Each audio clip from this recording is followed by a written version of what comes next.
All right, welcome back. This is day 19. We are still working with time and elapsed time today.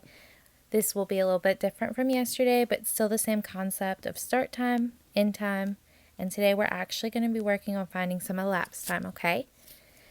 Our I can statement today is, I can identify the amount of time passed for an event when given the start time and the end time. So today we're actually going to be working on strategies to use to help find the elapsed time or the amount of time passed. All right, to get us started, we're going to go back over some vocabulary words or terms that we need to know to help us with this cluster or this unit of time. Our start time, that's obvious for most of us. That's when the event actually starts happening. The end time is when the event is over. In third grade, we stay within the same hour, so you don't have to worry about crossing into another hour. For example, if something starts in the 5 o'clock hour, it's going to end in the 5 o'clock hour in third grade. No going past that next hour. All right. We're going to start with half past first. So remember, half past is going halfway around the clock. So halfway, remember there's 60 minutes in a clock. Half of 60 is 30, so that would be the 30-minute mark. Quarter after is the 15-minute mark because it's 15 minutes after your hour. It's a quarter after that hour. So we can think of a clock kind of like a fraction. So it's been split into 4 parts, okay? So if it's a quarter after, it's 1/4 of the way there, so 15 minutes. Quarter till is 45 minutes. So it's 15 minutes until the next hour, and that point falls at the 45-minute mark. So if it is a quarter till 10, that means it's a quarter of minutes until 10 o'clock. So 15 minutes until 10. So it's really 9:45. Okay, so a quarter till 11 would be 10:45 and so on. All right. Today we're going to actually be filling out finding or determining the elapsed time or the duration. So elapsed time or duration is the amount of time that passes between one time and another. So we're going to think of it kind of like an Oreo, which I know you've been seeing that in the last couple of days, this picture here. So think about the start time being the top of your Oreo, the end time being the bottom, and the duration or the elapsed time being the white center, okay? So it kind of stacks on top of each other. Today, what we're going to be working with is when the center is missing or that elapsed time, okay? All right, so in the past, I've taught my class to always kind of write this out on their paper. The start, the elapse, and the end, okay? And then we're going to fill it in as we go. So, Sarah began washing clothes at 8:15 a.m. So if she begins washing clothes at that time, what is our start time? 8:15. The clothes finish washing at 8:50. So what is our end time? 8:50. How long did it take to wash the clothes? So in this problem, we're trying to figure out how long it took. We're trying to figure out this elapsed time here. All right, I'm going to switch over here to this screen here. Now, this is more like what I would have taught my class to do on their paper. I would have asked them to write the start time, the elapsed time, and the end time. So we determined that our start time is 8:15. We determined that our end time was 8:50. We don't know how long it actually took to wash the clothes. We don't know the minutes. So that's what we're going to be figuring out today. The strategy that I'm going to teach you to use is the number line strategy. So what I'm going to do is draw me a number line. Down here is going to be our start time, and on this end is going to be our end. We know our start is 8:15. We know our end is 8:50. We have to figure out how many minutes it takes to get from 8:15 to 8:50. We're going to use hills and rocks or jumps to help get us there. Our hills, or our bigger jumps that we're going to use, represent 5 to 10 minutes, depending on what you choose to use. And our rocks, or the little bitty jumps, are going to represent 1 minute. I'm going to show you how that works. I'm going to start off by making a big jump. And above it, I'm going to write plus 10. What is 8:15 plus 10? 8:25. I'm going to keep going because my end is really 8:50. I'm going to jump again, 10 more minutes. 8:25 plus 10 is 8:35. I can keep going. Plus 10, 8:45. Now, if I jump another 10, I'm going to end up past 8:50. So I'm going to jump 5, and above it, I'm going to write plus 5 because I jumped 5 minutes. 8:45 plus 5 is 8:50. Now to figure out the elapsed time, I'm going to add all of my minutes together. 10 plus 10, 20. 20 plus 10, 30. 30 plus 5 is 35. My elapsed time is 35 minutes. Let's practice with another one. Juan took a nap at 3:06 p.m. His mom woke him up at 3:21 p.m. How long did Juan sleep? Well, first of all, let's fill in our chart here. What is our start time? What time did Juan actually start taking his nap? Juan took a nap at 3:06 p.m. So I'm going to fill in our chart. His mom woke him up at 3:21. So what time did mom wake him up? 3:21. How long did Juan sleep for? Well, do we know how many minutes Juan slept for? No. So we're figuring out the elapsed time. How much time did he actually sleep for? All right, I'm going to go over here on my page. Again, I've kind of set up the same thing. I wrote start, elapsed, and end. We know his nap starts at 3:06. We know it's over at 3:21. We're trying to figure out the minutes. I'm going to use the number line strategy. I'm going to draw my number line. Start and end. His nap starts at 3:06 and it's over at 3:21. So I'm going to try to figure out how many minutes it takes to get from 3:06 to 3:21. Hills are worth 5 to 10 minutes depending on what you choose to use. If you would rather count by 5s, you can, or 10s, you can. And then our little jumps that we're going to make represent 1 minute. I'm going to start off by making 10-minute jumps. Plus 10 because it's worth 10 minutes. 3:06 plus 10 is 3:16. Can I make another jump of 10 if I'm trying to get to 3:21? Well, 3:16 plus 10 is 3:26, so that's too big. What about 5? If I make a jump of 5, can I get from 3:16 to 3:21? I could, or I can make 1 minute jumps until I get to 3:21, so let's figure that out. I'm going to show you the rocks, the 1 minute jump. 3:16, 3:17, 3:18, 3:19, 3:20, 3:21. And above each one, I'm going to write plus 1 because it's adding a 1 minute each time I jump. So let's count how many jumps I made. 1, 2, 3, 4, 5. So I could have made a jump of 5, or I could just keep using 1 minute jumps if that's what you're comfortable with doing. Now let's figure out the elapsed time. I'm going to add all of the minutes that I jumped. So 10 plus 1, 11, 12, 13, 14, 15. So the elapsed time was 15 minutes. So that's showing that's how long his nap was. Let's do one more together for now. Jackson went for a walk at 2:15.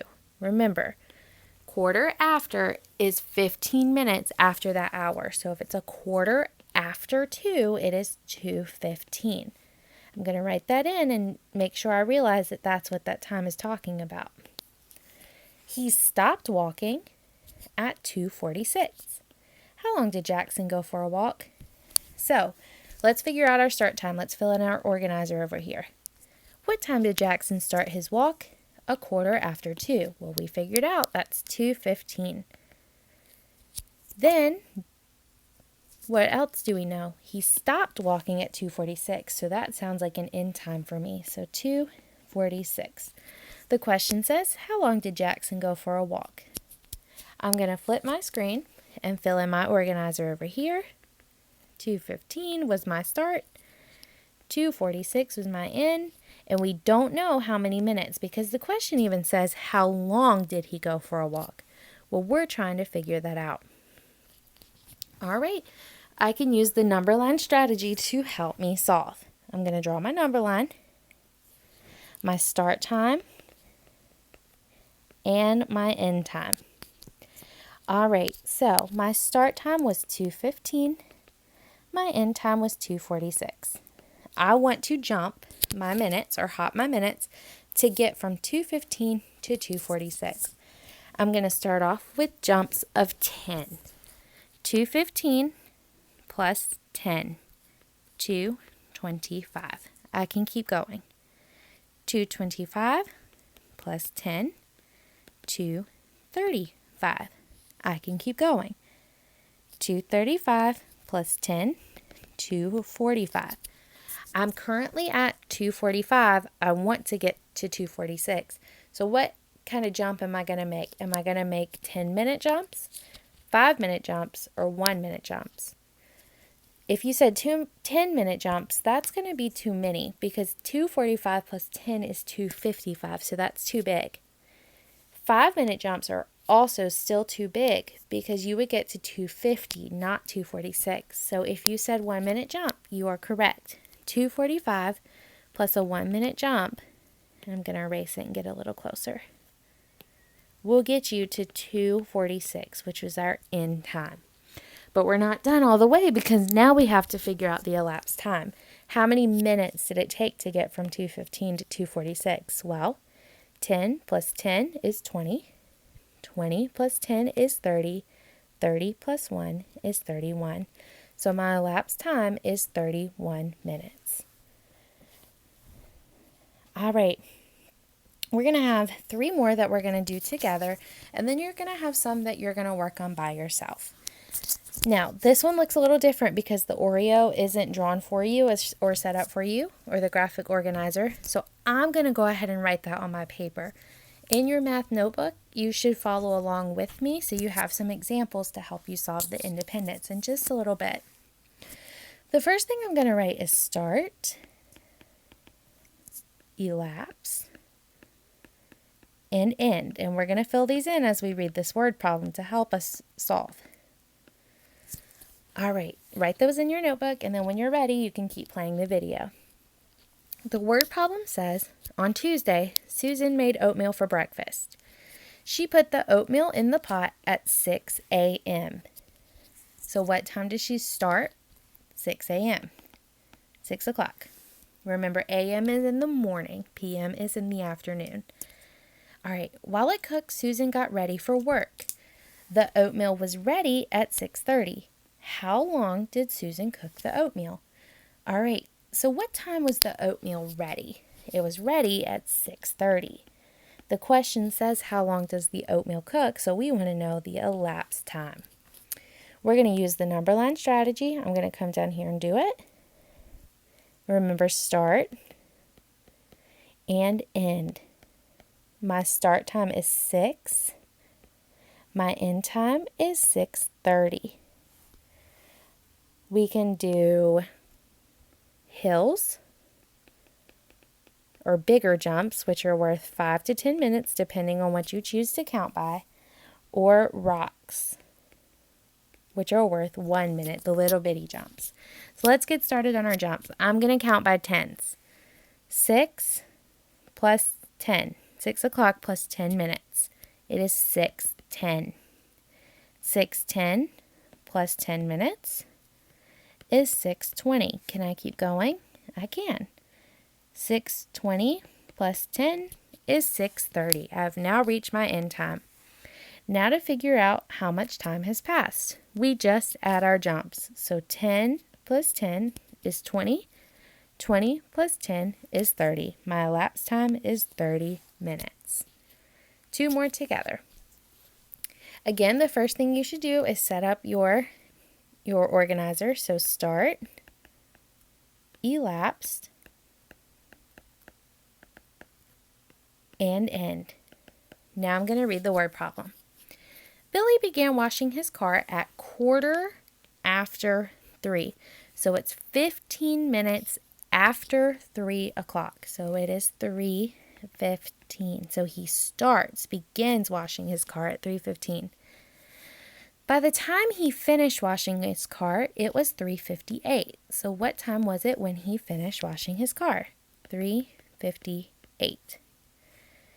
How long does it take Billy to wash the car? So we need to figure out the elapsed, or how long it's taking. I'm going to use my number line strategy to help me solve. I'm going to add another page here really quick. And I'm going to put our graphic organizer on that page so we have room to work.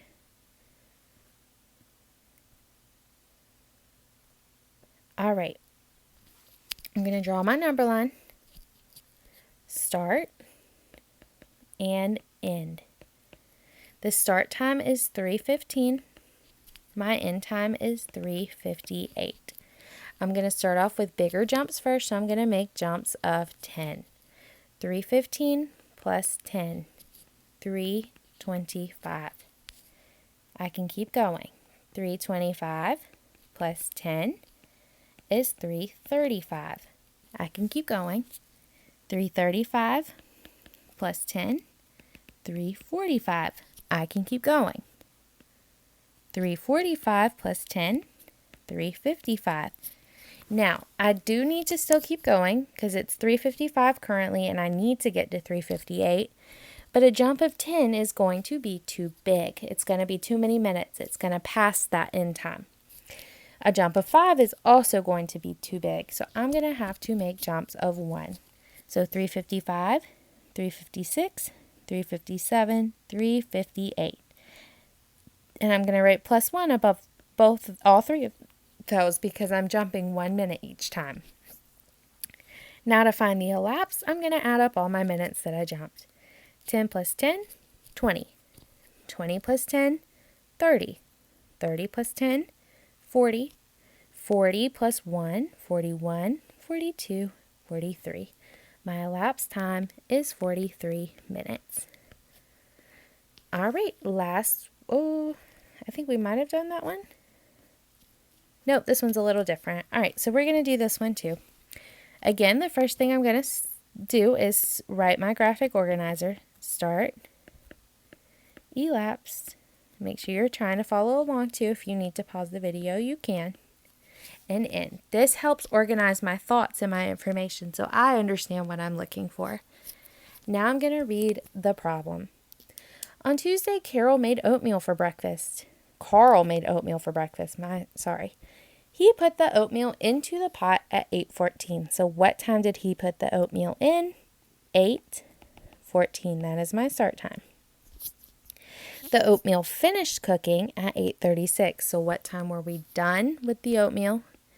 8:36. How long did it take for the oatmeal to cook? We want to know the amount of minutes it takes for that oatmeal to cook. I'm going to copy our organizer again so we have room to work. Oh, did not mean to do that. Well, I'm going to draw my number line here for us. Start time on this end time down here. My start time is 8:14. My end time is 8:36. I'm going to start off with making jumps of 10 because I know I have enough time to do that. So 8:14 plus 10 is 8:24. I can keep going, and I think another jump of 10 will be just fine. 8:24 plus 10, 8:34. Now I'm at 8:34. I want to get to 8:36. So a jump of 10 is going to be too large. A jump of 5 is also going to be too many. So we're going to make jumps of 1. So 8:34, 8:35, 8:36. I'm going to make my number line reach. I always do that. My number line's always too big. And I'm going to write +1 over my jumps because I want to remember that those jumps were worth 1 minute. Now to find the elapsed, I add up all my minutes. 10 plus 10 is 20. 20 plus 1, 21, 22. My elapsed time is 22 minutes. All right. You're going to have 3 problems to do by yourself. In your notebooks, I want you to make sure you're writing start, elapsed, and end to help you organize the information that you're given. Use the number line strategy to help you solve. Remember, the start goes on the left side, the end time goes on the right side. Your bigger jumps can be worth 10 minutes if you're comfortable counting by tens, your hops 5 minutes, and your little skips worth 1 minute. Today, we are specifically working on finding the elapsed time. So in all of these problems today, you are given the start and the end. You need to figure out how much time has passed in between. If you have any questions, reach out to your teacher and they will be glad to help you.